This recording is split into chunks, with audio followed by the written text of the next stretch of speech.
शिर्डीमध्ये एक चमत्कार झाल्याचं म्हटलं जातं.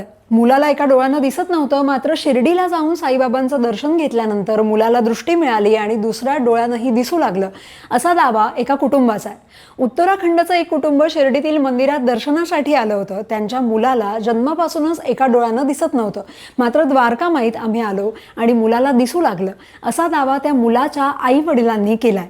त्या मुलाचं म्हणणं आहे की माझ्या डोळ्यावर प्रकाश पडला, मी घाबरलो, पण माझ्या एका डोळ्यात दृष्टी नव्हती, काहीही दिसत नव्हतं. पण मी जेव्हा शिर्डीला आलो तेव्हा मी साईबाबांच्या मूर्तीकडे पाहिलं, माझ्या डोळ्यांवर प्रकाश आला आणि आता मला दिसू लागलं.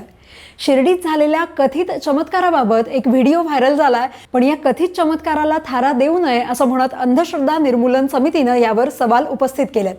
साईबाबांवरील श्रद्धेचा आदरपूर्वक सन्मान करतो, पण साईबाबांच्या चमत्कारानं दृष्टी येत असेल तर साईबाबा मंदिरापासून हाकेच्या अंतरावरती नेत्र रुग्णालय आहे, त्या ठिकाणी डोळ्यांचे ऑपरेशन केले जातात, प्रत्यारोपण केलं जातं आणि अंध व्यक्तींना दृष्टी दिली जाते.